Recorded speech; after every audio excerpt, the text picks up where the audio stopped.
that scoring 9 bands is not at all impossible. कितने type के ऐसे होते हैं? अब यहाँ पे एक चीज का ध्यान देना, do you agree or disagree का मतलब यहाँ पे stand लेना है. So for you to score good and definitely 7 plus in IELTS examination, yeah, let's have a quick conclusion and a call to action. Ma'am, writing part 2 क्या होता है, कैसे क्वेश्चंस आते हैं, how to score band 7 plus, क्योंकि 9 band score करना writing में तो it is such an impossible task for us. But what if I tell you that scoring 9 bands is not at all impossible. You just need a bit structure and how you can ace your IELTS examination. कैसे करना है उसको 10 minute में wrap up करते हैं. सबसे पहले जानते हैं what kind of an essay, what kind of part 2 you are going to encounter in your IELTS examination. आप जल्दी से यहाँ पे आ जाओ, यहाँ पे देखो what exactly is writing part 2. क्या होता है? तो राइटिंग पार्ट 2 ऐसे राइटिंग होता है जो कि एकेडमिक और जनरल दोनों के लिए इक्वल होता है. ठीक है, जो कि एकेडमिक के लिए भी होता है सेम एंड जनरल के लिए भी सेम होता है, कोई डिफरेंस नहीं है. अब बात करते हैं वर्ड लिमिट की, तो 250 वर्ड लिमिट ऐसे होती है. अब ये जो 250 होता है ये होता है minimum word limit that you are going to encounter. Maximum कोई लिमिट नहीं है. For maximum you can go to 250 से लेकर you can go for 350, you can go for 450 as well. ठीक है, अब मैम हमें पता कैसे चलेगा हमें कहाँ रुकना है? तो एक चीज यहाँ पे ये ध्यान रखना कि whenever you are writing an essay, make sure to write the relevant content and the content which is very very very much inclined to the question and not at all going out of the box. ठीक है, next बात करते हैं, you get 40 minutes to complete it. तो मतलब not exactly 40 minutes. अब आपके पास एक recommendation होता है, You should spend 40 minutes to complete it. तो ये जो recommendation है वो आपके ऊपर डिपेंड करता है, आप चाहे 40 minutes लो, चाहे 35 minutes लो, चाहे 50 minutes low.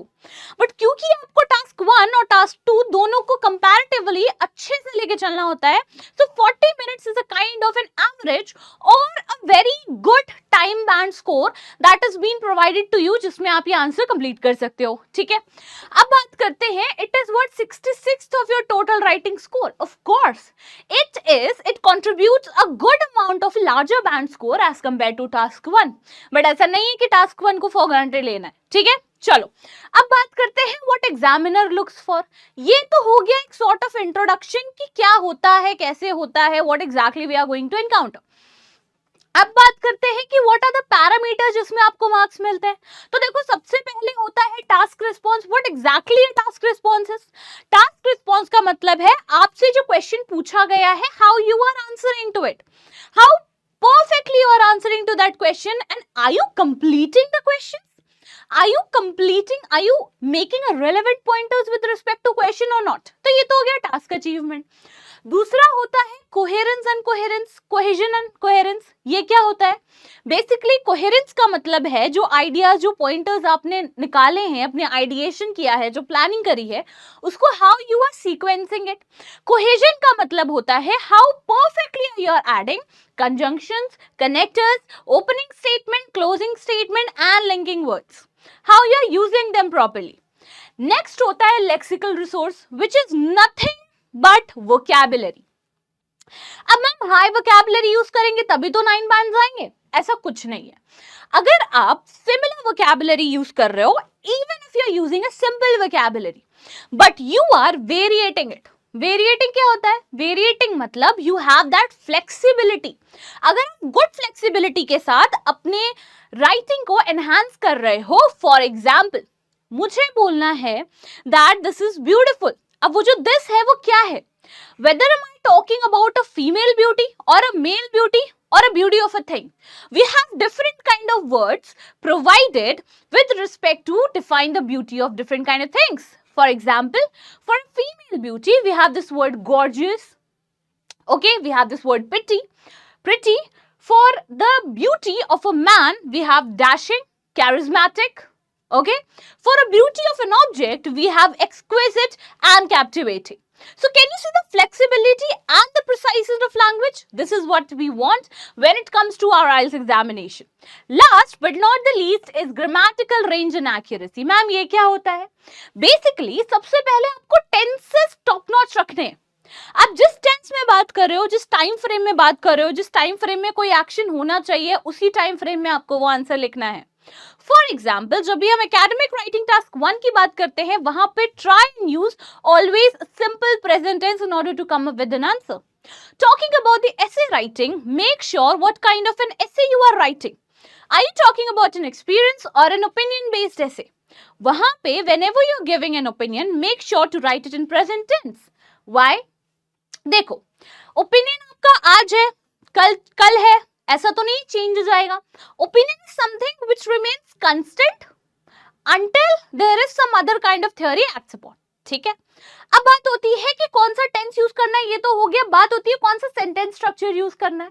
We do have different sentence structure, complex sentences, compound sentences, simple sentences, independent clauses का यूज कहाँ करना है, एक्टिव पैसिव का यूज कहाँ करना है, that is what a grammatical range and structure comprises of. ये चीजें ध्यान देनी है। ऑल्सो पंक्चुएशन का भी स्पेशल ध्यान देना है। अब चलो ये तो हो गया। अब बात करते हैं जल्दी से एक और चीज के बारे में, विच इज कि कितने टाइप के ऐसे होते हैं। अब बात करते हैं सबसे पहले ओपिनियन ऐसे के बारे में, विच comprises of agree and disagree ऐसे। क्वेश्चन एग्जांपल ले लो। सम पीपल थिंक, कुछ लोग ये सोचते हैं कि technology is making life easier while other feel it is making people lazy. Do you agree और डिसएग्री? क्या आप अग्री करते हैं और नहीं? अगर आप अग्री करते हैं, so what you have to answer? You have to follow a simple structure which is totally aligning to the concept or the kind of ideation you are having, ठीक है। कैसे लिखना है? सबसे पहले इंट्रोडक्शन, बॉडी 1, बॉडी 2, कंक्लूजन। अब ये तो हो गया एक ऊपर से आपका स्ट्रक्चर। अभी I will be diving deep into it, ध्यान से यहाँ पे देखते रहना। ओपिनियन अग्री डिसएग्री का मतलब आप अग्री करते हो कि डिसएग्री करते हो। अब यहाँ पे एक चीज का ध्यान देना, डू यू अग्री और डिसएग्री का मतलब यहाँ पे स्टैंड लेना है, ठीक है। स्टैंड लेने का मतलब again you have to take a stand, you have to choose one, you have to ideate accordingly, plan accordingly and then you have to come up with an answer. Clear? अब आ जाओ दूसरे question type की बात करते हैं। तो दूसरे क्वेश्चन टाइप में we have got discussion based essay. ये क्या होता है? Both views and your opinion. अब यहाँ पे जो कंजंक्शन यूज हुआ है, वहां पे क्या यूज हुआ है कि example, some people believe online education is better than traditional classroom learning, others disagree, discuss both views and give your opinion। तो क्योंकि यहाँ पे and लगा हुआ है, it means they are not asking for an option but they are asking you to mention कि अपना view भी दो और दोनों टॉपिक्स को डिस्कस भी करना है। क्वेश्चन से you should be making sure कि आपको बॉडी पैराग्राफ कितने बाइफिकेट करने हैं, क्वेश्चन आपको बता देगा, ठीक है। अब बात करते हैं अगले टॉपिक की। तो अगला टाइप ऑफ क्वेश्चन होता है विच इज प्रॉब्लम सोल्यूशन ऐसे। कैसे क्वेश्चंस आते हैं इसमें? देखो, many cities are facing traffic congestion problem, what are the causes and what solution can you suggest? Okay, problem solution.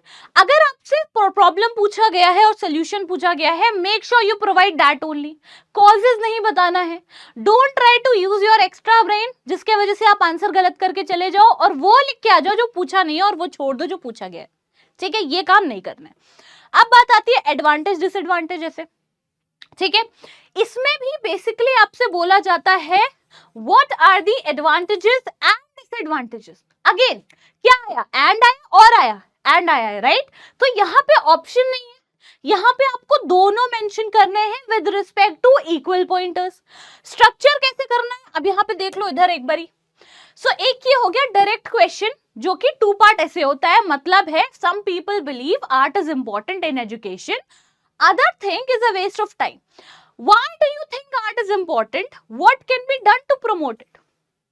जहां पे the question will be asking you for your opinion and make sure you provide your opinion. ऐसा नहीं है introduction को good amount of content दिया, paragraph 1, 2 को good amount of content दिया, जब बात आई कंक्लूजन पे या जब बात आई अपने ओपिनियन पे तो आपने कंटेंट को बहुत कंसाइज कर दिया। That is something which I would not recommend, okay. जितना आपने कंटेंट पैराग्राफ 1, 2 को दिया है उतना ही कंटेंट आपको योर ओपिनियन को भी देना पड़ेगा, क्योंकि your opinion is also something that matters a lot, that gives an examiner an idea how do you think about a certain topic which is very important, ठीक है। Now focusing on the structure, एक universal ऐसे structure है जो सारे ऐसे के लिए काम करता है, ईच एंड एवरी ऐसे। इट्स जस्ट दैट जो पैराग्राफ बाइफिकेशन होता है वो थोड़ा डिफर कर सकता है। कैसे? अब सबसे पहले बात करते हैं इंट्रोडक्शन की। हर आंसर में इंट्रोडक्शन लिखोगे, कैसे लिखोगे? सबसे पहले तो you have to paraphrase the question which is a universal thing जो आप अभी तक करते आ रहे हो। उसके बाद right a clear thesis statement. अब मैम थीसिस स्टेटमेंट क्या होता है? देखो, जब भी आप इंट्रोडक्शन लिखते हो हर क्वेश्चन में आपसे आपका ओपिनियन पूछा ही जाएगा, ठीक है? नहीं भी पूछा जाएगा तो at least they are going to ask you whether it is a problem, solution, advantage, disadvantage, agree, disagree, your opinion, whatever.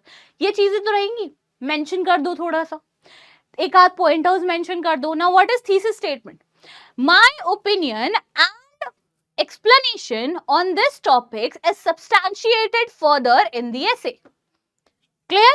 This is known as a thesis statement जो आप एग्जामिनर को एक sort of introduction देते हो कि अभी I will be telling you about this topic in a very, I will elucidate this topic in a nice manner further in the upcoming paragraph. ये हो गया thesis statement. Done? हटा दो introduction, खत्म हो गया। बात करते हैं बॉडी पैरा 1 में। जो भी क्वेश्चन पूछा गया है, discuss both the opinion and give your answer और गिव योर ओपिनियन, ठीक है? तो बात आती है डिस्कस बोथ द पॉइंटर्स में, दोनों पॉइंटर को डिस्कस करना है जनरली, ओपिनियनेट नहीं करना है, ठीक है? एक्सप्लेन द फर्स्ट की पॉइंट, एग्जाम्पल टू सपोर्ट। अब बात आती है मैम एग्जाम्पल देना इंपॉर्टेंट है, तो एग्जाम्पल देना इंपॉर्टेंट नहीं है, but example enhances your answer.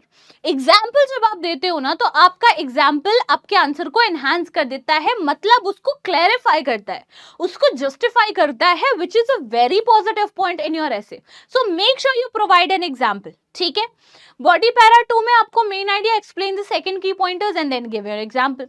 अब बात आती है कंक्लूजन में। कंक्लूजन हमेशा जनरलाइज्ड होना चाहिए। जो भी लिखा है आपने पैराग्राफ में, ऐसे में, सबको आप कंसाइज करके एक प्रॉपर की पॉइंट बनाओ और रीस्टेट कर दो ओपिनियन को, देन एंड देयर खत्म हो गया आपका ऐसे, done, done and dusted.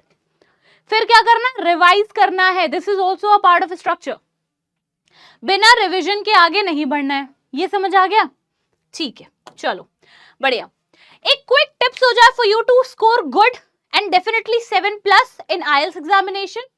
So use variety of sentence structure. For example, technology is changing the way we live. ये हो गया सिंपल सेंटेंस, एकदम बिना किसी दिमाग लगाए, बिना किसी बहुत ज्यादा ग्रामेटिकल स्ट्रक्चर यूज किए।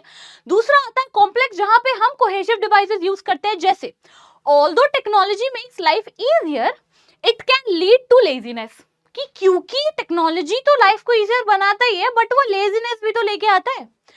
If technology is used wisely, it can benefit the society. ये कौन सा सेंटेंस है? कंडीशनल सेंटेंस है, ठीक है?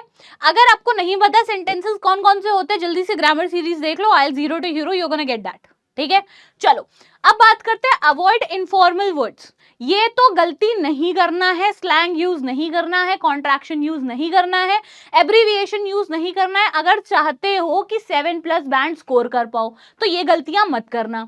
अ लॉट ऑफ की जगह पे मेनी, किड्स के जगह पे चिल्ड्रन, स्टफ्स के जगह पे things. Slangs, we have a habit of using slangs, जो कि नहीं करना है बहुत ही ज्यादा। दिस इज द रीजन, इसीलिए मैंने बोला रिवीजन इज वेरी इंपॉर्टेंट और इसको इग्नोर मत करना, नहीं तो बैंड स्कोर इग्नोर कर दोगे which you are aiming for, ठीक है? आगे बढ़े, चलो। सो या let's have a quick conclusion and a call to action. क्या है? समरी देखते हैं। 5 टाइप ऑफ ऐसे होते हैं, ठीक है? यूनिवर्सल ऐसे फॉर्मेट होता है, हाई बैंड स्कोर के लिए मैंने टिप्स दे दिए। एंगेजमेंट क्वेश्चन क्या है, अब यहाँ पे देख लो। विच ऐसे type do you find more difficult? Comment करो, जल्दी से तुरंत कमेंट करो कि कौन सा ऐसे टाइप बहुत डिफिकल्ट होता है। If you want me to break down the essay type, वो भी मेरे को बता दो, और कौन सा ऐसे टाइप, कौन सा क्वेश्चन टाइप आपको बहुत ज्यादा प्रॉब्लमेटिक लगता है वो मुझे बता दो, so that I can come up with a brief and a very precise and concise answer type so that I'll be able to explain you. Okay, jaldi jaldi जाओ, comment करो, and yes, thank you so much everyone, thank you so much for being here. It has been a wonderful strategy session, and yes, make sure you take this point into consideration, and जल्दी मिलते हैं आपको new series में। Bye bye, take care.